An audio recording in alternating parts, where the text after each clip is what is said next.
ជំរាបសួរពុកម៉ែបងប្អូនចាស្តុកថ្មីបានមកដល់មួយគ្រឿងទៀតហើយចាជាមួយនឹងរថយន្ត Toyota Proof ផលិតនៅក្នុងឆ្នាំ2014ប្រភេទ Option 2 ពណ៌សកាម៉ៃណាជាប្រភេទរថយន្តកតាពុនទៅតែរៀបចំឲ្យថ្មីនេះទេចាចំពោះពុកម៉ែបងប្អូនដែលស្រឡាញ់នៅប្រភេទ Toyota Proof មួយគ្រឿងនេះ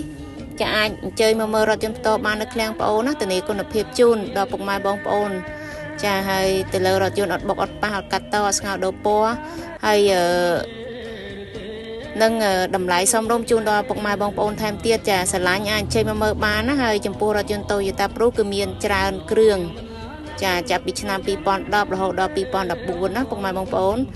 ចាស្រឡាញ់អាចអញ្ជើញមកមើលបានចាចង់វាយដូរសេរីក៏បានចង់បង់រំលោះក៏បានហើយធានាគុណភាពរថយន្តជូនហើយព្រមទាំងតម្លៃជូនពិសេសជូនដល់ពុកម៉ែបងប្អូនណាចាមួយវិញទៀតចំពោះការបងរំលោះពុកម៉ែបងប្អូនអាចរំលោះជាមួយឃ្លាំងក៏បានជាមួយនឹងធនាគារក៏បានព័ត៌មានលម្អិតពុកម៉ែបងប្អូនអាចឆានមកពេកឬមួយក៏ទំនាក់ទំនងមកលេខទូរស័ព្ទបងប្អូនទាំង3ប្រព័ន្ធនៅខាងក្រោមនឹងបានណាហើយមួយវិញទៀតពុកម៉ែបងប្អូនអាចអញ្ជើញមកឃ្លាំងបងប្អូនហើយយើងសិក្សាផ្ទាល់តែម្ដងចាពុកម៉ែបងប្អូនចង់បានឡានស្អាតហើយមានការធានាជូនត្រឹមត្រូវទៅលើគុណភាពរថយន្តហើយនឹងតម្លៃសមរម្យចាកុំភ្លេចមកឃ្លាំងបងប្អូនផ្ទាល់ចាអរគុណច្រើនសូមជម្រាបលា